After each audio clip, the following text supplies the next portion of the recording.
इस वक्त की बड़ी खबर, योगी आदित्यनाथ राजभवन पहुंचे और उन्होंने अपना इस्तीफा सौंपा है राज्यपाल को। कैबिनेट मंत्रियों के साथ वो राजभवन पहुंचे हैं और राज्यपाल आनंदीबेन पटेल को उन्होंने अपना इस्तीफा सौंप दिया है।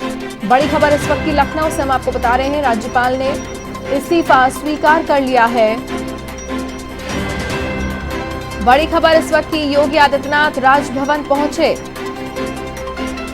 तमाम कैबिनेट मंत्रियों के साथ वो राजभवन पहुंचे और राज्यपाल आनंदीबेन पटेल से मुलाकात कर अपना इस्तीफा उन्हें सौंपा और राज्यपाल ने उनका इस्तीफा स्वीकार किया।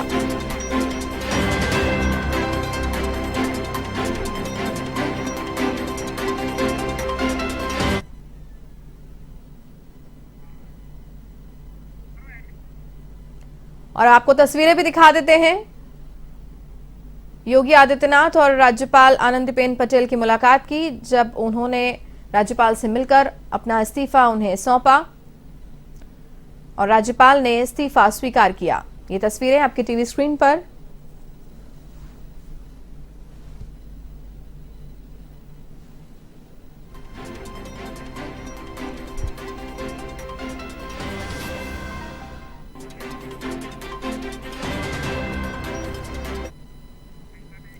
जनपद पौड़ी जिले की 6 सीटें भाजपा की झोली में आई हैं, जिसके बाद विजेता प्रत्याशियों ने बताया कि ये संगठन की जीत है और संगठन के हर तबके ने पूरी मेहनत की है। इसके साथ ही उन्होंने बताया कि भाजपा सरकार ने अपने कार्यकाल में सभी लोगों का विकास किया और सभी तबके के लोगों को विभिन्न योजनाओं के माध्यम से लाभान्वित करने का काम किया, जिसका परिणाम है कि जनता ने उनका साथ देते हुए उन्हें फिर से विजयी बनाया।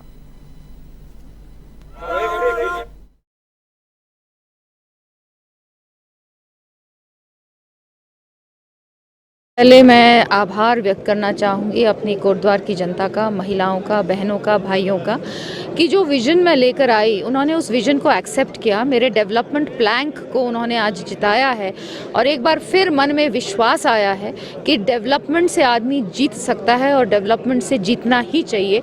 उस प्लान को लेकर मैं गई थी, तो मैं बहुत आभार व्यक्त करती हूँ अपने कोटद्वार की जनता का, क्योंकि समय मेरे पास बहुत कम था। उस 12-14 दिन में उन्होंने मुझे समझा, मेरे विज़न को समझा और फिर मुझे यहाँ पर जिताया। उसके लिए मैं बहुत बहुत आभार। देखिए, इतने सालों से कोई भी जिसकी तपस्या में बैठा हो और उसको अगर तपस्या सफल हो जाए तो अच्छा ही लगता है। वो अनुभूति होती है जैसे आज मुझे हो रही है, क्योंकि जो मेरी यहाँ क्षेत्र की जनता है मैं उनसे बहुत ज़्यादा स्नेह करती हूँ और मैं ये चाहती थी कि इनके लिए कुछ कर पाऊँ, मगर मुझे इस तरह से मुझे सफलता नहीं मिल पा रही थी, क्योंकि निर्दलीय आपको पता ही है कि जल्दी से जीत नहीं पाते। मगर जिस तरह से मुझे हमारी भारतीय जनता पार्टी ने मुझे इतना बड़ा विश्वास जताया और मुझे टिकट दिया और मैं उनके उस आशा के अनुरूप भी उतरी हूँ।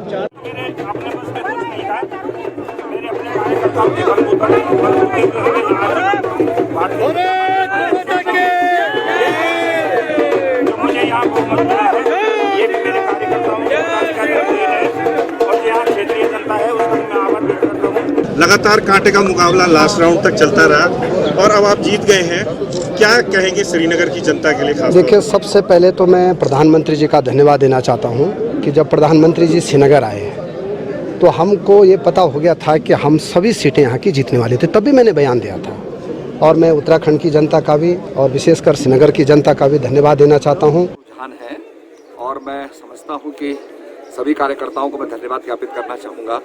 उत्तराखंड की जनता को, चौबड़ाखाल की जनता को धन्यवाद दूंगा, जिन्होंने अपना समर्थन और मतदान के अंदर हमारा पॉजिटिव किया है, अपना मतदान दिया है और निश्चित रूप में इस समय भाजपा सरकार बनाने जा रही है। देखिए, मुझे अपनी विधानसभा पर पूरा विश्वास है कि मेरी क्षेत्र की जनता जो लहरचौन विधानसभा है वो समर्पण पे, निष्ठा पे और ईमानदारी और विकास पे वोट देती है। बहुत सारा धनबल का प्रयोग किया गया, लेकिन मेरी जनता ने जो है उनको नकार दिया।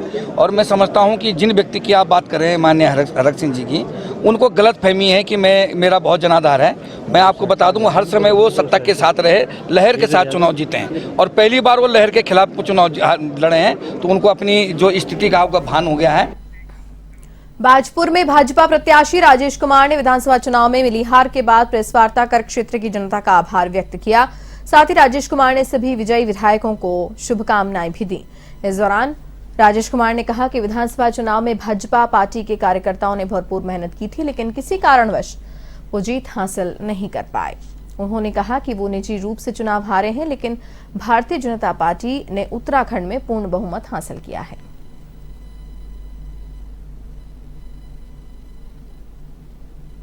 जनता जनार्दन है, जनता ने अपना जनादेश दिया है, वो सिर माथे है। और देखिए भारतीय जनता पार्टी जीती है पूरे प्रदेश में, पूरे देश में। इतना बड़ा प्रदेश उत्तर प्रदेश, जहां योगी आदित्यनाथ जी के कामों से आज भारतीय जनता पार्टी प्रचंड बहुमत से आई है। मणिपुर हो गया, गोवा हो गया, उत्तराखंड हो गया। भाजपुर में व्यक्तिगत रूप से मैं चुनाव हारा हूँ और भाजपुर की महान जनता ने मुझे बहुत आशीर्वाद दिया है, बहुत अपना स्नेह दिया है। मेरे जीवट नमन तुल्य कार्यकर्ताओं ने जो है जी जान से एकजुट होकर के मुझे जो है चुनाव लड़ाया है और भारतीय जनता पार्टी की सरकार उत्तराखंड में बन रही है। आज मोदी जी के कामों पे, मोदी जी की मेहनत पे जो है मोहर लगी है। युवा मुख्यमंत्री पुष्कर सिंह धामी जी की मेहनत जो है रंग लाई है। निश्चित रूप से मेरे भाजपुर के नमन तुल्य कार्यकर्ता और जो महान मतदाता हैं उन सब ने मुझे अपना आशीर्वाद दिया है। और मैंने तो पहले कहा था कि हार में क्या जीत में किंचित नहीं, भयभीत में कर्तव्य पथ पे जो मिला ये भी सही वो भी सही, बिना भेदभाव के जो भी बन सकता है एक अच्छे कार्यकर्ता के रूप में मैं अपने भारतीय जनता पार्टी और अपने क्षेत्रवासियों की सेवा करूंगा। मतदाताओं का आभार प्रकट करता हूं, कार्यकर्ताओं का आभार प्रकट करता हूं, प्रदेश की महान जनता का धन्यवाद देना चाहता हूं। चमोली के पोखरे में कांग्रेस कार्यकर्ताओं ने राजेंद्र भंडारी के बद्रीनाथ विधानसभा से पुनः कांग्रेस का विधायक निर्वाचित होने पर स्वागत किया। विनायक धार तिराहे से पोखरी बस स्टैंड तक गाजे बाजे के साथ विजय जुलूस निकाला गया और गुलाल लगाकर जीत की बधाई दी। इस मौके पर राजेंद्र भंडारी ने कहा कि ये जीत कार्यकर्ताओं की मेहनत और संघर्ष से हासिल हुई है।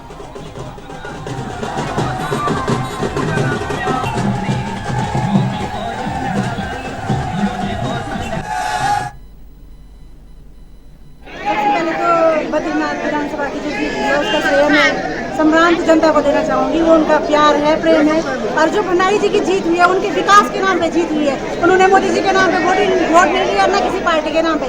उनकी जो जीत हुई है सरासर मतलब जो उनने 5 साल जो पिछला गया उसमें जो उन्होंने विकास कार्य किए उनके नाम पर लोगों ने उनका सपोर्ट किया, उनका साथ दिया, उन्हें भारी मदद से दिया। नेता कैसा चाहिए? राजीव भंडारी जैसा चाहिए। उनकी ताकत के बल पे जो विधानसभा नामुमकिन था जी, जिस तरह का धन बल, सत्ता का बल जी हावी था जी, उस स्थिति में तो जीतना ही नामुमकिन था जी। मेरे कार्यकर्ताओं की ताकत धनबल और बाहुबल पे भारी पड़ी जी और जनबल जीता जी, धनबल हारा जी। और आगे के लिए मैं कहना चाहता हूँ जिस तरह का भाजपा पैसे की नुमाइश कर रही है लोकतंत्र के लिए खतरा है।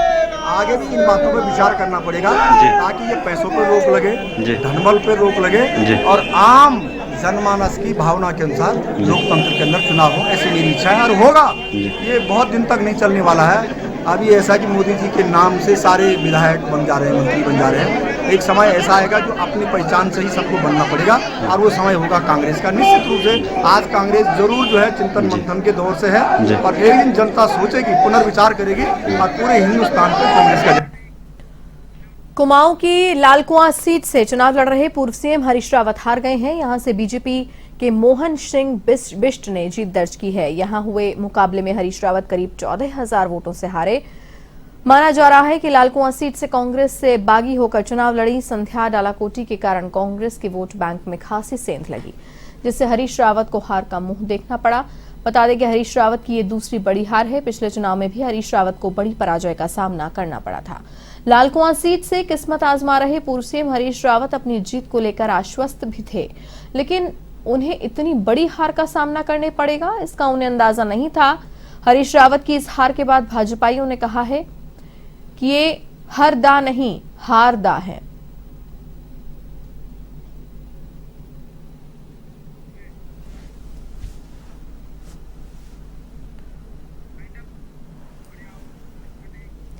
और इसी के साथ इस बुलेटिन में फिलहाल के लिए इतना ही। देश और दुनिया की तमाम बड़ी खबरों के लिए आप देखते रहिए A1 TV।